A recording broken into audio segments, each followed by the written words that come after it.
اور آخرت میں بھی کامیاب ہو جاؤ گے۔ عزیزان محترم، اب حضرت سلمان فارسی رضی اللہ تعالیٰ عنہ کہتے ہیں کہ یہ تو بتائیے میں کیسے ان کے پاس پہنچوں گا، میں کیسے ان کے پاس جاؤں گا، مجھے لیے کچھ نشاندہی تو کیجئے، مجھے کچھ ان کے بارے میں بتائیے تو صحیح۔ تو اس پادری نے کہا کہ تم محمد رسول اللہ کی بارگاہ میں پہنچنا چاہتے ہو نا، تو ہم تمہیں ان کے بارے میں بتاتے ہیں۔ وہ جس زمین کے لیے ہجرت کر کر پہنچیں گے وہ زمین ایسی ہوگی جہاں پر درخت لگے ہوں گے کھجوروں کے، اور آس پاس جو ہے جو معاملہ ہوگا وہ پہاڑیوں کا معاملہ ہوگا، اور وہاں پر جو ہے کھجور کی کھیتی ہوگی، وہاں پر کھجور کے درخت ہوں گے۔ عزیزان محترم، گویا کہ اس پادری نے مدینہ طیبہ کی سرزمین کا انتخاب کر دیا تھا، مدینہ طیبہ کے بارے میں بتا دیا تھا کہ وہ مدینہ طیبہ جو ہے ہجرت کر کر آئیں گے، جاؤ تم وہاں پر چلے جاؤ، اور ان کے دامن سے اگر جڑ جاؤ گے نا تو پھر کیا ہوگا، تم کامیاب ہو جاؤ گے۔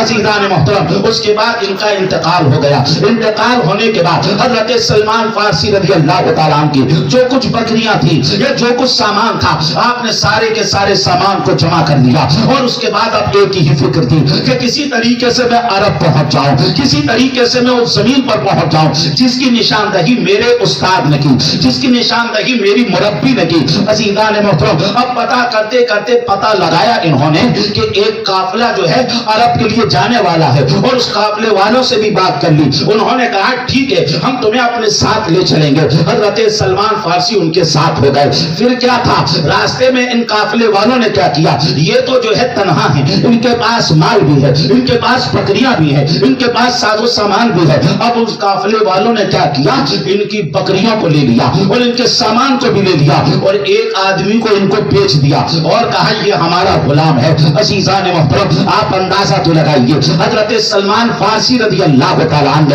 اللہ کی بارگاہ تک پہنچنے کے لیے، روحانی تعلیم حاصل کرنے کے لیے کتنی تکلیفوں کا سامنا کیا، کتنی مصیبتوں کا سامنا کیا، کتنی پریشانیوں کا سامنا کیا۔ عزیزان محترم، اب اس کے بعد کیا کیا، اس شخص نے بھی حضرت سلمان فارسی کو دوسرے کو بیچ دیا اور اس کی خدمت کرنے لگے۔ اس کے بعد اس نے بھی بیچ دیا، تیسرے کی خدمت کرنے لگے۔ عزیزان محترم، طبقات ابن سعد کے اندر ہے کہ حضرت سلمان فارسی رضی اللہ تعالیٰ عنہ کو تقریباً 10 مرتبہ بیچا گیا۔ آپ اندازہ لگائیے کتنے لوگوں کی غلامی کی، آپ سوچئے تو صحیح کتنے لوگوں کی خدمت کی۔ عزیزان محترم، بیچتے رہے بیچتے رہے، آخر میں جو ہے قبیلہ بنو قریظہ میں پہنچ گئے۔ یعنی کہاں پہنچ گئے، یہ مدینہ طیبہ پہنچ گئے۔ خیر جیسے ہی مدینہ طیبہ پہنچتے ہیں آپ نے اللہ کا شکر ادا کیا، بہرحال کسی بھی طریقے سے صحیح، غلامی کے ذریعے ہی صحیح، میں اس جگہ پر آ گیا ہوں جس جگہ کی نشاندہی میرے مرشد نے کی تھی، جس جگہ کی نشاندہی میرے رہبر و رہنما نے کی تھی۔ عزیزان محترم، اب مدینہ طیبہ کی سرزمین پر پہنچ کر وہاں پر جو ہے خدمت کرنے لگے۔ ایک یہودی کے غلام تھے اور اس کے کھیتوں میں کام کرنے لگے، اس کے کھجوروں کو توڑنے لگے، اس کی کھجوروں کو بیچنے لگے۔ عزیزان محترم، دن گزرتے رہے گزرتے رہے گزرتے رہے، اب انتظار تھا تو بس انہی کا انتظار تھا جن کی وجہ سے یہاں تک آئے تھے۔ اب انتظار تھا تو صرف نبی کریم کا انتظار تھا۔ عزیزان محترم، اس جگہ پر تو پہنچ گئے تھے جس کی نشاندہی کی تھی، اور ساتھ ہی ساتھ آپ نے جو ہے اپنے مربی سے یہ بھی پوچھا، یہ بھی بتاؤ کہ ان کی نشانیاں کیا ہوں گی، میں ان کو پہچانوں گا کیسے۔ آپ نے یہ تو بتا دیا وہ اس جگہ پر ہجرت کر کر آئیں گے، مگر میں انہیں سمجھوں گا کیسے، میں انہیں پہچانوں گا کیسے، کچھ علامتیں تو بتائیے، کچھ نشانیاں تو بتائیے۔ تو اس نے کہا ان کی نشانی یہ ہے، جب ان کے سامنے صدقہ پیش کیا جائے گا تو وہ صدقہ قبول نہیں کریں گے، وہ صدقہ نہیں کھائیں گے، اور جب ان کے سامنے ہدیہ پیش کیا جائے گا تو وہ ہدیے کو قبول کر لیں گے، وہ ہدیے کو تناول کر لیں گے۔ اور اسی کے ساتھ ساتھ تیسری نشانی یہ بھی بتائی کہ ان کے دونوں کندھوں کے درمیان مہر نبوت لگی ہوگی، مہر نبوت ہوگی۔ تم اس سے سمجھ جانا، تم اس سے پہچان لینا کہ یہی نبی آخر الزمان ہے، یہی اللہ کے آخری اور سچے نبی ہے۔ عزیزان محترم، یہ نشانیاں تو بتا دی تھی، اور اس کے بعد انتظار کرتے رہے کہ وہ کب آئیں گے کب آئیں گے کب آئیں گے۔ عزیزان محترم، ایک مرتبہ اپنے آقا کی کھیتوں کے اندر اور کھجوروں پہ کام کر رہے تھے اور کھجوروں کو توڑ رہے تھے۔ عزیزان محترم ادھر کیا تھا جس کا انتظار تھا نا، وہی خبر حضرت سلمان فارسی کو سننے کو ملی۔ ایک شخص آیا اور اس شخص نے جو ہے ان کے آقا کو بتایا کہ تم یہاں پر بیٹھے ہو وہ شخص جس نے مکہ میں نبی ہونے کا اعلان کیا ہے، جسے لوگ نبی کہتے ہیں، وہ اپنے لشکر کے ساتھ، وہ اپنے لوگوں کے ساتھ جو ہے قبا کی سرزمین پر آ گیا ہے۔ اگر کچھ نہ کیا گیا تو سمجھ لینا سارا کا سارا معاملہ جو ہے درم برم ہو جائے گا، وہ سارے کے سارے لوگ انہیں کے غلام ہو جائیں گے۔ عزیزان محترم حضرت سلمان فارسی رضی اللہ تعالیٰ عنہ جیسی اس بات کو سنا، اور وہ بات تھی جس کا انتظار وہ ایک عرصے سے کر رہے تھے۔ عزیزان محترم حضرت سلمان فارسی کہتے ہیں جیسی میں نے اس کو سنا میرے ہاتھ پیروں پر جو ایک کپ کپی سی طاری ہو گئی، مجھے ایسا لگنے لگا کہ میں کھجور کے درخت سے نیچے نہ گر جاؤں، لیکن میں جلدی جلدی نیچے اترا اور میں نے اس آنے والے سے پوچھا ذرا بتاؤ تو صحیح تم کیا کہہ رہے ہو، تم کیا خبر دے رہے تھے، تم کن کے بارے میں بتا رہے تھے۔ عزیزان محترم جیسی اس شخص نے سنا نا تو حضرت سلمان فارسی کو تھپڑ لگائے اور کہا تم اپنا کام کیوں نہیں کرتے ہو، یہ تمہارے کام کی بات نہیں ہے، یہ ہمارے کام کی بات ہے۔ تمہارا کام کیا ہے؟ کام کرنا۔ تمہارا کام کیا ہے؟ جو کہتا ہے آقا وہ کرنا۔ عزیزان محترم حضرت سلمان فارسی خاموش ہو جاتے ہیں اور اس کے بعد دل جو ہے اب ادھر ہی لگا ہوا ہے، جو سن لیا تھا کہ نبی آخر الزمان آئے ہوئے ہیں۔ عزیزان محترم اور اس کے بعد حضرت سلمان فارسی رضی اللہ تعالیٰ نے کچھ کھجوروں کو جمع کیا اور کھجوروں کو جمع کرنے کے بعد اب قبا کی سرزمین پر پہنچے۔ قبا جو ہے مدینہ شریف سے پاس ہی میں ہے، چند کلومیٹر کے فاصلے پر ہے۔ عزیزان محترم حضرت سلمان فارسی رضی اللہ تعالیٰ نے جیسے ہی نبی کریم صلی اللہ علیہ وسلم کو دیکھا، آپ اندازہ تو لگائیے کیا گزری ہوگی ان کے دلوں پر۔ یہ وہ تھے جن کا انتظار جو ہے سمجھ لیجئے کئی دنوں سے ہو رہا تھا، کئی مہینوں سے ہو رہا تھا، کئی سالوں سے ہو رہا تھا۔ اور میں تو کہتا ہوں جیسے ہی سلمان فارسی نے نبی کریم صلی اللہ علیہ وسلم کو دیکھا ہوگا تو ان کی عقیدت نے کہا ہوگا روئے بدر الدجا دیکھتے رہ گئے، چہرے والضحا دیکھتے رہ گئے، روئے بدر الدجا دیکھتے رہ گئے، چہرے والضحا دیکھتے رہ گئے۔ اس نے خیر الورا میں خدا کی قسم ہم جمال خدا دیکھتے رہ گئے۔ اور اعلیٰ حضرت سیدی سرکار ارشاد فرماتے ہیں حسن تیرا سا ہوا ہے نہ سنا، حسن تیرا سا ہوا ہے نہ سنا، کہتے ہیں اگلے زمانے والے۔ اور اعلیٰ حضرت فرماتے ہیں وہ کمال حسن حضور ہے کہ گمان نقص جہاں نہیں، یہی پھول خار سے دور ہے، یہی شمعائے کے دھواں نہیں۔ عزیزان محترم حضرت سلمان فارسی رضی اللہ تعالیٰ عنہ جیسے ہی نبی کریم صلی اللہ علیہ وسلم کو دیکھا ان کی عقیدت نے کہا ہوگا یہ جو بھی ہو یہ کسی جھوٹے کا چہرہ نہیں ہو سکتا، یہ نبی آخر الزمان ہے۔ عزیزان محترم حضرت سلمان فارسی رضی اللہ تعالیٰ ان کے پاس آئے اور قافلے کے پاس آ کر بیٹھ گئے۔ نبی کریم صلی اللہ علیہ وسلم سے آپ نے گفتگو کی اور اس کے بعد کہا کہ یہ کچھ صدقے کی کھجوریں ہیں جو میرے پاس تھی، میں نے سوچا آپ قافلے والے ہیں، آپ پردیسی ہیں،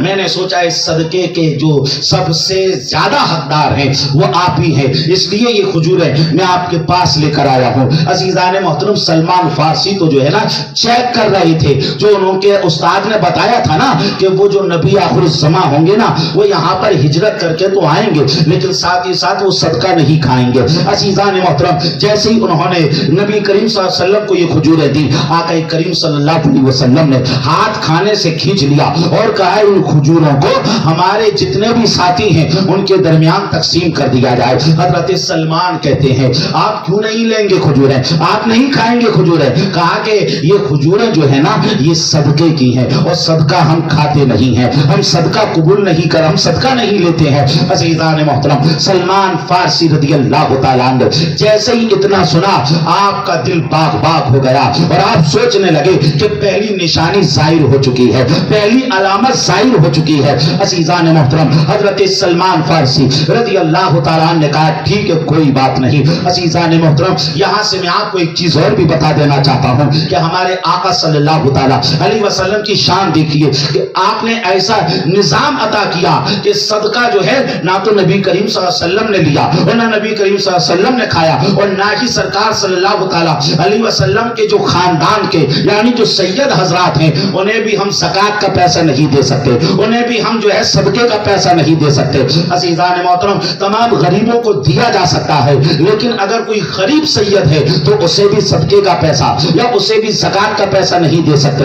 اگر آپ کو اس کی ہیلپ کرنی ہے تو دوسری رقم سے اس کی ہیلپ کیجیے، مگر زکات اور فطرہ اور جو ہے صدقے کے پیسے سے آپ کسی سید کو مدد نہیں کر سکتے ہیں۔ عزیزان محترم، آقا کریم صلی اللہ تعالیٰ علیہ وسلم نے ایسا نظام کیوں بنایا؟ ایسا نظام اس لیے بنایا تاکہ کہیں ایسا نہ ہو لوگ کہہ سکیں کہ آقا آپ نے ایسا نظام بنایا کہ آپ کی اولاد کا تو گزر بسر جو ہے زکات سے ہو رہا ہے، صدقے سے ہو رہا ہے، اور کہیں ایسا نہ ہو بعد میں لوگ جو ہے اس کا مس یوز کرنے لگ جائیں۔ تو اس لیے آقا وہ ہوتا ہے کہ نہیں، بعض مذاہب میں ہوتا ہے کہ بھائی جو ہے پوجا بھی یہی کروائیں گے اور جو بھی جو ہے چڑھاوا آئے گا وہ بھی یہی لیں گے۔ آقا کریم صلی اللہ علیہ وسلم نے ایسا نہ کیا، بلکہ اپنی اولاد کے لیے اور منع کر دیا کہ میری امت کے غریب کو تم زکات دو، میری امت کے غریب کو تم صدقہ دو، میری امت کے غریب کو تم فطرہ دو، لیکن جو میری گھرانے سے ہیں یعنی جو سید ہیں ان کو جو آپ جو ہے اس طریقے سے نہیں دے سکتے۔ عزیزان محترم، یہ ہمارے آقا صلی اللہ علیہ وسلم کی تعلیمات۔ عزیزان محترم،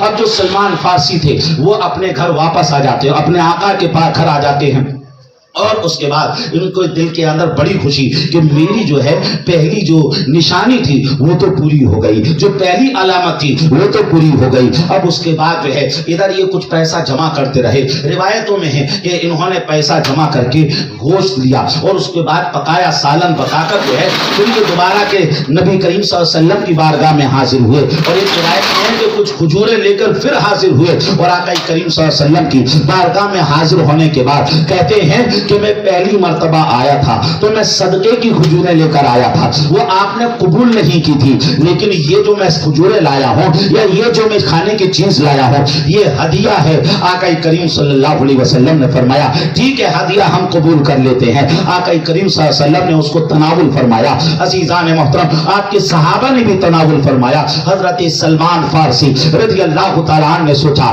کہ پہلی علامت بھی ظاہر ہو گئی اور دوسری نشانی بھی پوری ہو گئی، اور اس کے بعد اب انتظار تھا کسی طریقے سے تیسری نشانی ظاہر ہو جائے، اب انتظار تھا کسی طریقے سے تیسری نشانی پوری ہو جائے۔ عزیزان محترم، حضرت سلمان فارسی رضی اللہ تعالیٰ عنہ موقع کی تلاش میں تھے، اور وہ جو تیسری نشانی تھی وہ تو مہر نبوت کی تھی۔ مہر نبوت کہاں تھی؟ دونوں شانوں کے بیچ میں، دونوں کاندھوں کے بیچ میں مہر نبوت تھی۔ عزیزان محترم، اب موقع کی تلاش میں تھے کہ کسی طریقے سے وہ نظر آ جائے۔ پھر کیا تھا؟ آقا کریم صلی اللہ تعالیٰ علیہ وسلم ایک مرتبہ ایک جنازے میں شریک ہوئے، حضرت سلمان فارسی بھی آ جاتے ہیں اور آقا کریم صلی اللہ علیہ وسلم کے پیچھے پیچھے ہیں، ادھر سرکار جا رہے ہیں تو سلمان فارسی بھی ادھر نبی کریم جا رہے ہیں، سلمان فارسی بھی ادھر، بس سوچ رہے ہیں کہ کسی طریقے سے وہ مہر نبوت ہم دیکھ لیں۔ عزیزان محترم، آقا کریم صلی اللہ تعالیٰ علیہ وسلم سمجھ جاتے ہیں، اور آقا کریم صلی اللہ تعالیٰ علیہ وسلم نے کیا کیا؟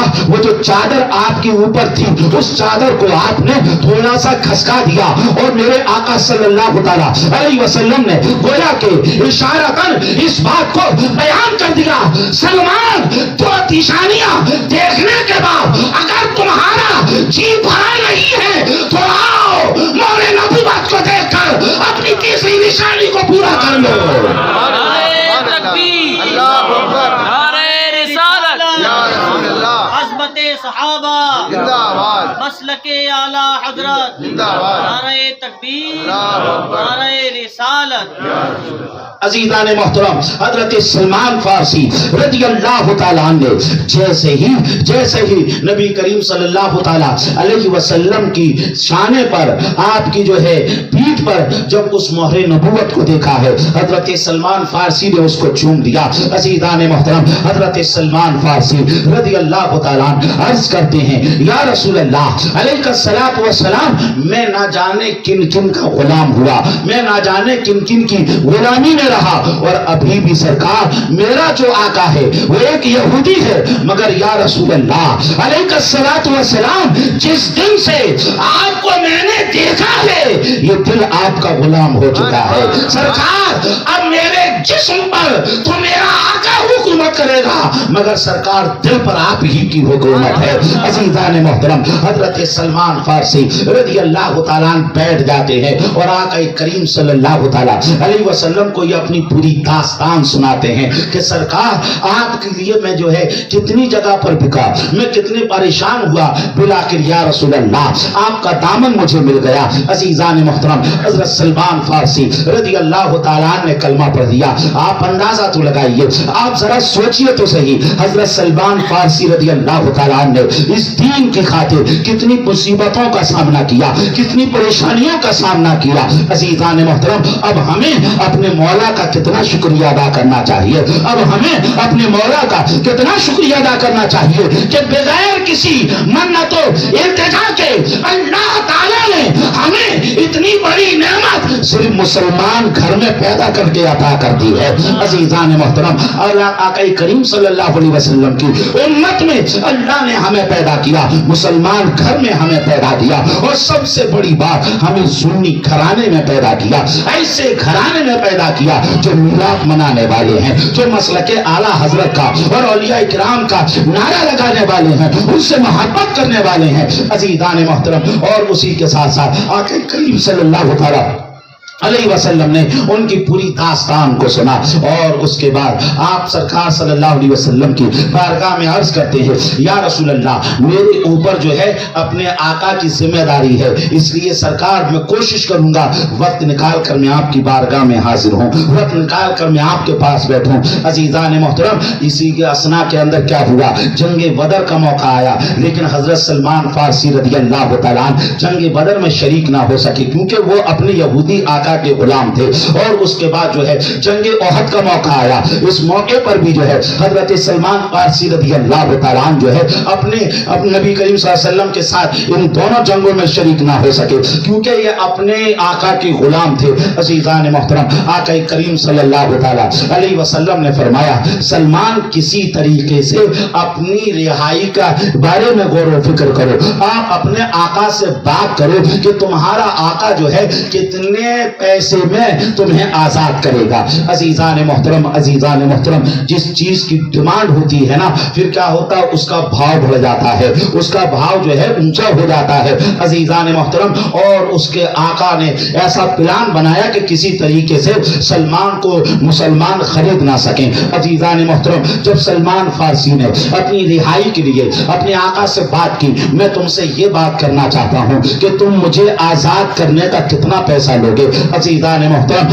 اب اس کے آقا نے کہا، مجھے 300 درخت کھجور کے چاہیے، ایسے درخت جن کے اندر کھجور آتی ہوں، مجھے 300 ایسے درخت چاہیے، اور اسی کے ساتھ ساتھ مجھے 40 اوقیہ سونا بھی چاہیے۔ عزیزان محترم، یہ رقم بہت بڑی تھی، اس نے یہ سوچا تھا کہ اتنی بڑی رقم مانگ لیتا ہوں، اتنی بڑی ڈیمانڈ رکھ دیتا ہوں تاکہ یہ اس کو پورا نہ کر سکے اور اس کے بعد میں سلمان کو آزاد نہ کروں۔ عزیزان محترم، پھر کیا تھا، آقا کریم صلی اللہ تعالیٰ علیہ وسلم نے اپنے صحابہ سے کہا کہ تم جو ہے سلمان کی رہائی کے لیے کوشش کرو، اس کی رہائی میں مدد کرو۔ اور اس کے بعد آقا کریم صلی اللہ علیہ وسلم نے صحابہ سے کہا کہ تم جو ہے کھجوروں کے درخت لگاؤ، اور ان درختوں کو میں اپنے ہاتھوں سے لگاؤں گا۔ عزیزان محترم، 300 کھجوروں کے درخت منگا لیے گئے، اور سرکار نے سارے کے سارے درختوں کو اپنے ہاتھوں سے لگایا، سارے کے سارے درخت سرکار نے اپنے ہاتھوں سے لگائے۔ عزیزان محترم، سرکار کے ہاتھوں سے لگنے تھے، اللہ اکبر، ایک ہی سال کے اندر وہ کھجور کے درخت بڑے بھی ہوئے اور ایک ہی سال میں پھل دینے کے لیے بھی تیار ہو گئے۔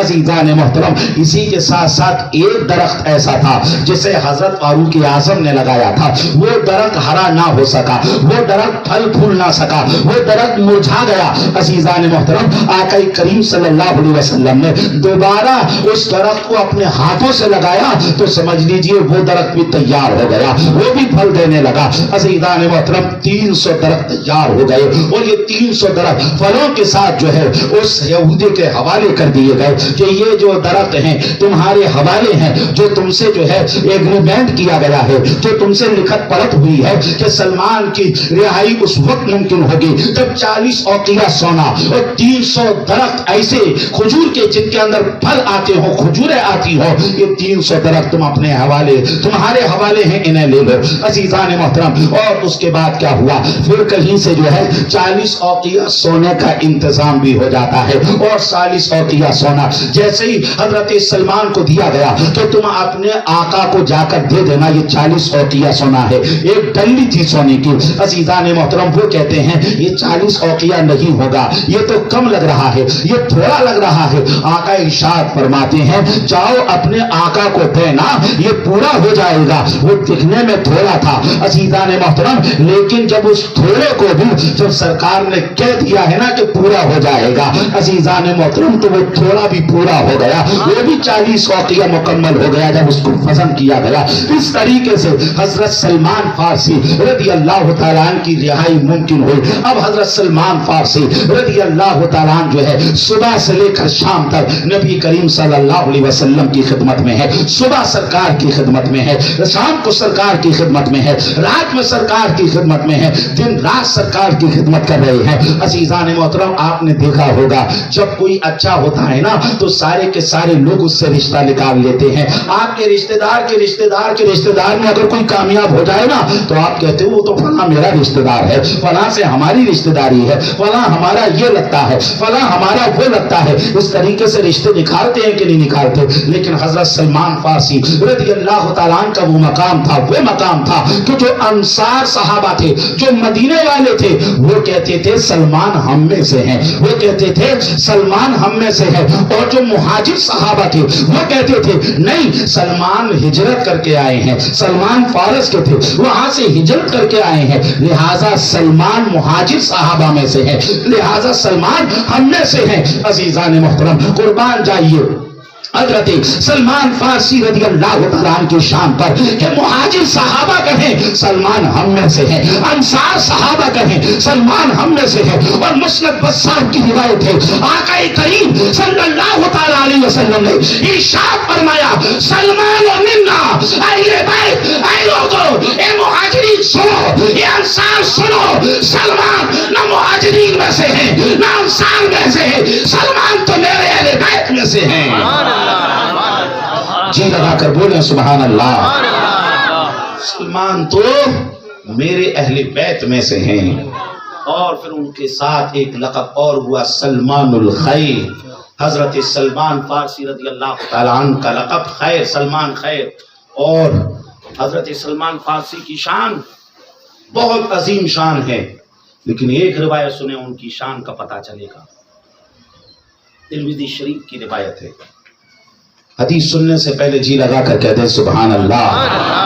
اگر آپ کو سمجھ میں آ رہا ہے اور ایمان میں تازگی بھی ہو رہی ہے تو اور مچل کر کہہ دیں یا رسول اللہ، اور محبتوں سے کہہ دیں سبحان اللہ، الحمدللہ، اللہ اکبر۔ عن انس بن مالک رضی اللہ تعالی عنہ قال قال رسول اللہ صلی اللہ تعالی علیہ وسلم ان الجنت تشتاق الى ثلاثة عمار وعلی وسلمان رواہ الترمذی فی سننہ۔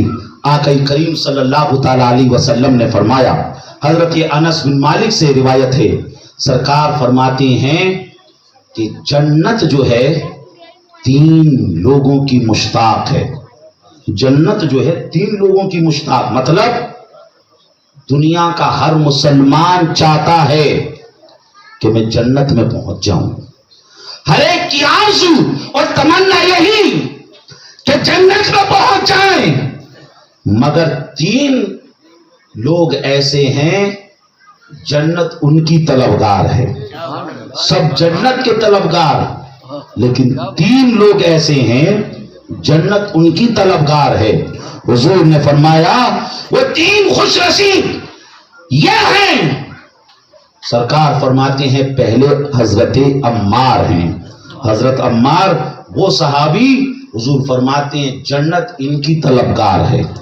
دوسرے فرماتے ہیں کہ علی ہیں، کہ علی بھی وہ صحابی ہیں کہ جنت حضرت علی کی طلبگار ہے۔ اور تیسرے صحابی کے بارے میں سرکار نے فرمایا وہ سلمان الفارسی ہیں کہ جنت ان کی مشتاق ہے، جنت ان کی طلبگار ہے۔ عزیزان محترم، پتہ کیا چلا، معلوم کیا ہوا، ہر ایک جنت کا طلبگار اور جنت سلمان فارسی کی طلبگار، یہ شان سلمان فارسی کی۔ اور سلمان فارسی سے اگر کوئی پوچھتا، الاستیاب کے اندر ہے کہ سلمان بتاؤ تمہارے والد کون؟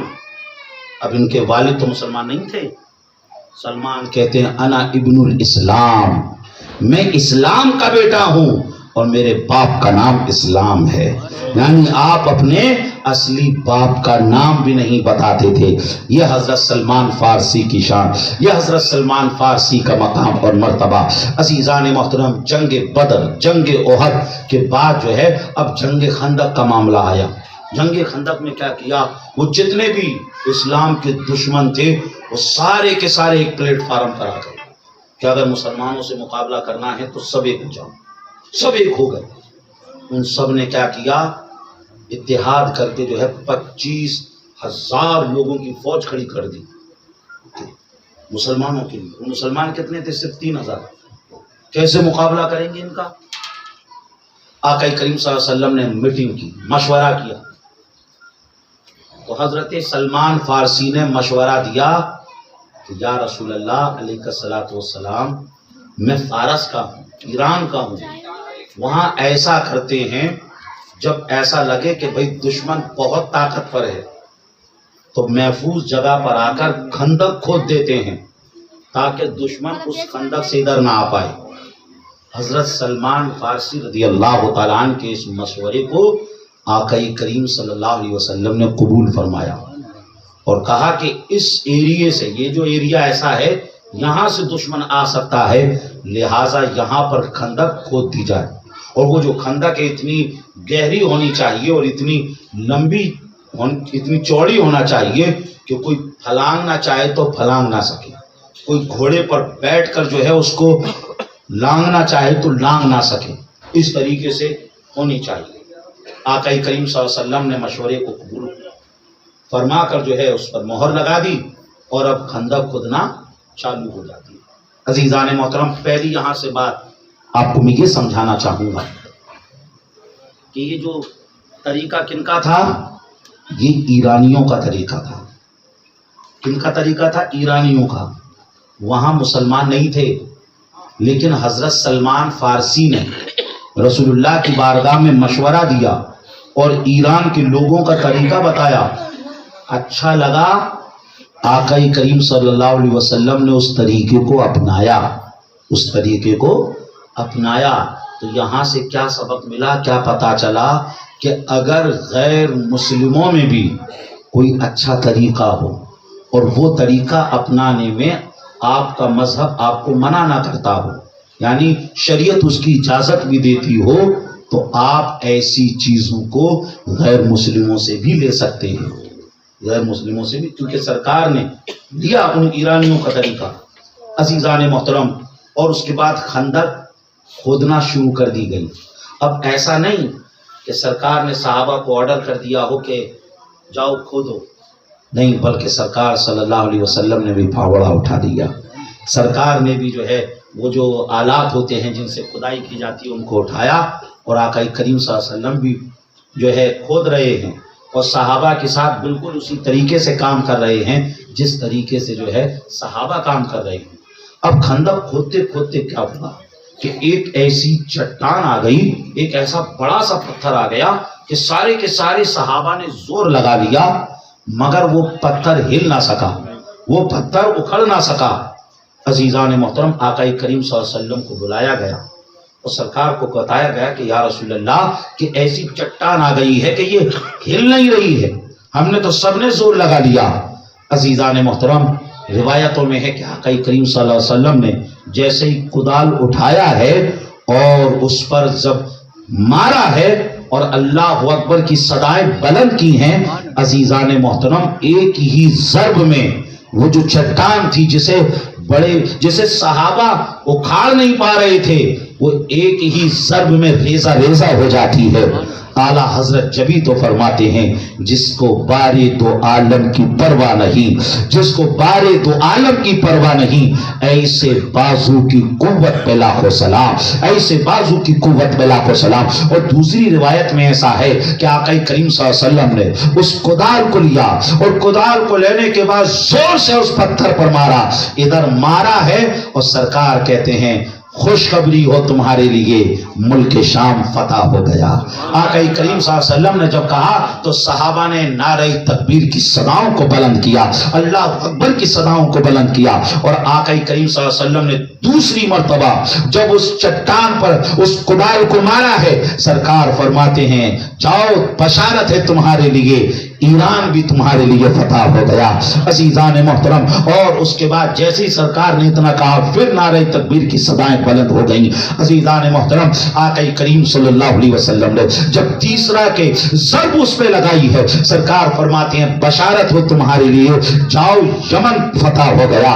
عزیزان محترم، اور تین ضربوں میں وہ جو چٹان تھی وہ بھی ریزہ ریزہ ہو جاتی ہے۔ عزیزان محترم، اور اس کے بعد جو ہے جب وہ خندق تھی خود کر تیار ہو گئی، پھر کیا تھا، وہ جو دشمن تھے جیسے ہی آئے، سمجھ لیجئے جب انہوں نے اس خندق کو دیکھا تو وہ خندق سے آگے نہ نکل سکے، خندق سے آگے نہ بڑھ سکے، اور اس خندق کی بنیاد پر اللہ تبارک و تعالیٰ نے مسلمانوں کو کامیابی عطا فرمائی، مسلمانوں کو سربلندی عطا فرمائی، فتح و نصرت مسلمانوں کو عطا فرمائی۔ عزیزان محترم، یہاں سے کیا پتا چلا کہ آقا کریم صلی اللہ علیہ وسلم نے حضرت سلمان فارسی رضی اللہ تعالیٰ عنہ کے مشورے پر عمل کیا۔ عزیزان محترم، اور اس کے بعد جو ہے حضرت سلمان فارسی رضی اللہ تعالیٰ عنہ نبی کریم صلی اللہ علیہ وسلم کی خدمت کرتے رہے، اور اس کے بعد سرکار صلی اللہ علیہ وسلم کا وصال ہو جاتا ہے، اور پھر حضرت ابوبکر صدیق کا زمانہ آیا۔ حضرت ابوبکر صدیق کے زمانے میں بھی حضرت سلمان فارسی رہے، پھر حضرت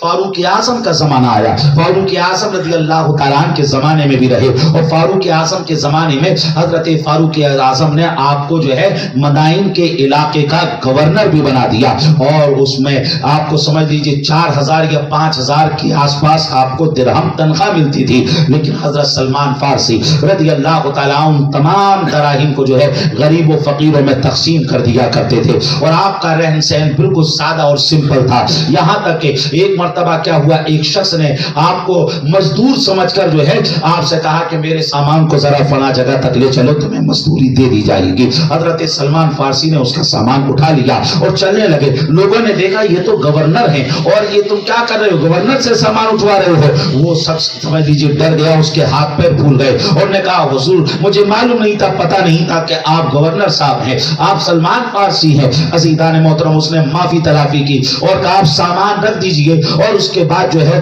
میں سامان وہاں پر لے جاؤں گا۔ حضرت سلمان فارسی کہتے ہیں نہیں، فاروق اعظم نے مجھے مسلمانوں کی خدمت کے لیے یہاں پر معمول کیا ہے، اب تو یہ تمہارا سامان میں تمہارے گھر تک ہی پہنچاؤں گا۔ حضرت سلمان فارسی نے ان کے سامان کو گھر تک پہنچایا۔ یہاں سے آپ اندازہ لگا سکتے ہیں کہ کس طریقے سے حضرت سلمان فارسی رضی اللہ تعالیٰ عنہ کا اخلاق عزیزان محترم، اور اسی کے ساتھ ساتھ معرفت الصحابہ کے اندر ہے کہ حضرت سلمان فارسی رضی اللہ تعالیٰ عنہ کی جو عمر تھی وہ 250 سال ہوئی، اور ایک روایت میں یہ ہے کہ 350 سال کے آس پاس آپ کی عمر ہوئی۔ اتنی لمبی عمر اللہ تعالیٰ نے آپ کو عطا فرمائی۔ اور یہ جو اگلا مہینہ رجب کا مہینہ آنے والا ہے نا، جسے ہم خواجہ صاحب کا مہینہ کہتے ہیں، اس مہینے کی 10 تاریخ کو ایک روایت کے مطابق 30 ہجری، دوسری روایت کے مطابق 33 ہجری میں آپ کا وصال ہوا۔ مدائن عراق کے اندر آپ کا مزار ہے، اور آپ کے مزار کے باہر سمجھ لیجئے ایک بہت عالیشان ایک پارک بھی بنی ہوئی ہے، جسے سلمان الفارسی کے نام سے اس پارک کا نام بھی جو ہے سلمان پارک ہے۔ عزیزان محترم، یہ چند باتیں نبی کریم صلی اللہ تعالیٰ علیہ وسلم کے صحابہ کے تعلق سے اور حضرت سلمان فارسی رضی اللہ تعالیٰ عنہ کے تعلق سے میں نے آپ کے سامنے پیش کی۔ اللہ تبارک و تعالیٰ ہمیں صحابہ اکرام رضوان اللہ تعالیٰ علیہم اجمعین سے سچی پکی محبت کرنے کی توفیق عطا فرمائے۔ اعلیٰ حضرت سیدی سرکار ارشاد فرماتے ہیں